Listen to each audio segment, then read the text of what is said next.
Había preparado yo una planillita para mostrar un poco, porque la realidad es que la moneda local, el guaraní, siempre paga mejores intereses que el dólar. Entonces, lo que hay que ver un poco es qué expectativa hay de que dos cosas, o que suba la tasa que se paga en dólares, o que la cotización del dólar suba, ¿verdad? Resulta que el único país que imprime la moneda dólar es Estados Unidos. Estados Unidos de Norteamérica está pasando por una crisis económica bastante fuerte y entonces tiene que ser competitivo. Si usted estuviera muy endeudado en dólares, ¿no le gustaría que el dólar esté bien barato? Sí, ¿verdad? Bueno, a Estados Unidos también le conviene eso.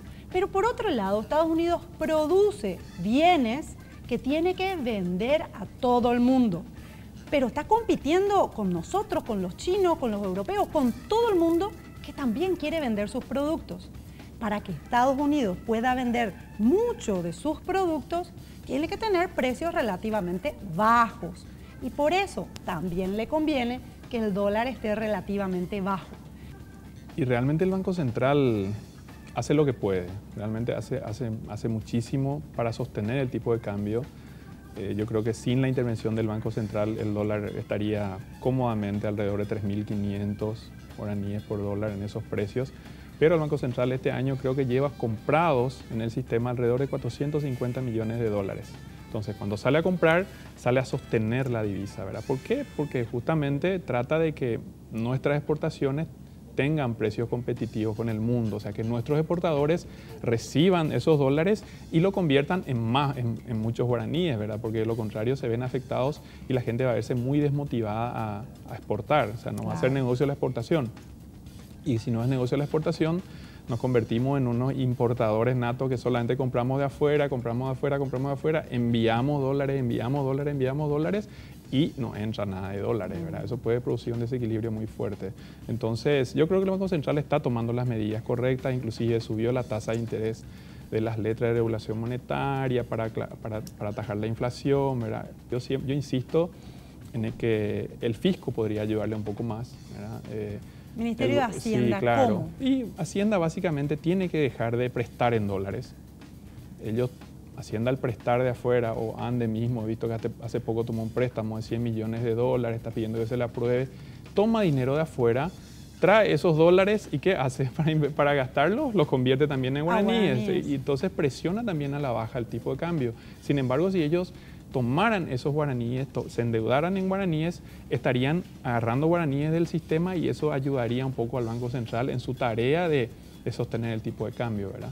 O sea, yo no digo que se lleve mal la política fiscal, simplemente digo que el Banco Central solo no es suficiente a lo mejor para tener un tipo de cambio más competitivo. Entonces, Hacienda debería hacerse un poco responsable también, así como se hace responsable de los logros económicos, ¿verdad? De las dificultades también, contribuir un poco ayudándole a lo mejor emitiendo bonos en el mercado local o ANDE mismo emitiendo bonos en el mercado local, tomando guaraníes del sistema, que hay muchos guaraníes sobrantes en el sistema, y con eso ayudarle al Banco Central en su tarea de contención del dólar.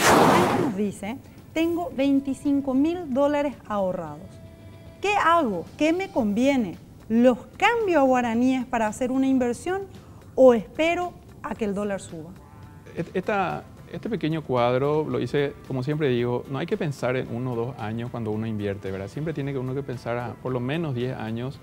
Y bueno, acá, por ejemplo, consiguiendo una tasa en dólares de 8%, y reinvirtiendo los intereses anualmente, si invierte hoy 5.000 dólares, empieza a invertir al 8% y va reinvirtiendo los intereses año a año, en 10 años, sin agregar inversiones nuevas, va a llegar a 10.794 dólares. Pero una tasa del 8% es bastante alta, quiere decir de que ya está realizando una inversión a largo plazo, porque claro. El 8% no me pagan a la vista ni a un año. Mínimo 3. Mínimo 3. 3, 4 o 5 años tiene que ser para conseguir esta tasa, ¿verdad? Que son los niveles de inversiones correctos, digamos, cuando uno está invirtiendo. Lo demás es guardar el dinero, que no es inversión. Ahorrar. O lo otro es definitivamente no tomar ningún riesgo, tenerlo a la vista, tenerlo ahí porque quiero ver mis y ahí dólares. ¿No me pagan intereses?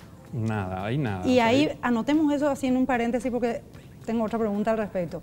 Realmente algo que muy pocas veces se tiene en cuenta cuando se habla de dinero o de inversión es el tema de la reinversión de los intereses, ¿verdad? Pasa muchísimo que, bueno, invierto y gasto los intereses. Gasto para esto, para lo otro, a veces sin necesidad de gastarlo, se consume. Les quiero mostrar este cuadro que hice de vuelta a 10 años de plazo para medir un poco la fuerza del tema de la reinversión de los intereses, ¿verdad?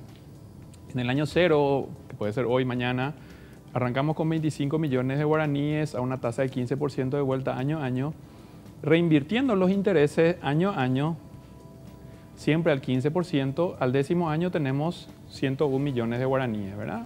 Como habíamos visto hace rato, se cuadruplica la cantidad de dinero sin haber hecho ninguna inversión adicional, solamente con los intereses, ¿verdad? De 25 en 10 años pasamos a 100, invirtiendo al 15. Bueno, entonces, con reinversión, el capital aportado fue 25 millones y en 10 años se generaron intereses por 76 millones de guaraníes, ¿verdad? Para llegar a 101.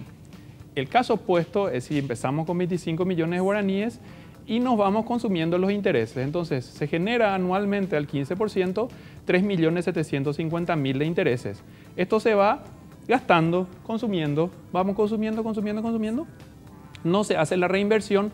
Entonces, este dinero, normalmente, si se gasta todo, se va a quedar en 25 millones, ¿verdad?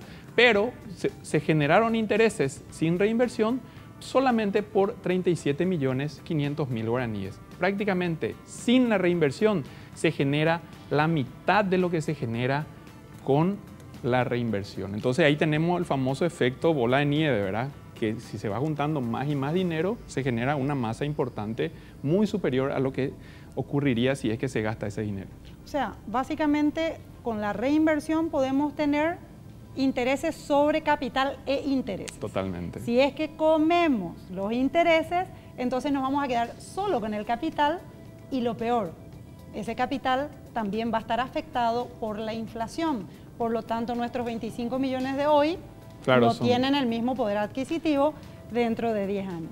Por lo tanto, este cuadro me parece espectacular para dimensionar lo que es el efecto de la reinversión. Sí, Gloria, y importante también que esto mismo que sirve para un ahorrista, muchas veces sirve para el empresario, que empieza un negocio, le va bien un año, le va bien 2 años, empieza a gastar su dinero en vez de reinvertir en su negocio, y le ocurre lo mismo.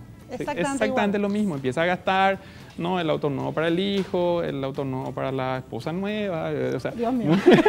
famoso, o sea, es un clásico eso, ¿verdad? Empieza a meterse en gastos que salen y le va afectando a la gallina de los huevos de oro, digamos que es el negocio. Entonces, es muy importante porque esto mismo que ocurre con el inversionista, normalmente ocurre con muchos empresarios y hace que después su negocio deje de ser lo suficientemente rentable para sostenerse, ¿verdad? Soy de Encarnación. ¿Qué establece la diferencia entre la compra y la venta del dólar? Y la liquidez. Cuando más amplio está la brecha, digamos, es porque alguna de las puntas hay escaso. O hay pocos compradores o hay pocos vendedores. O sea, igual que cualquier otra mercadería. Como cualquier otra mercadería. Cuando hay pocos vendedores o pocos compradores, se abre la brecha de precio de compra-venta. Así nomás. Entiendo.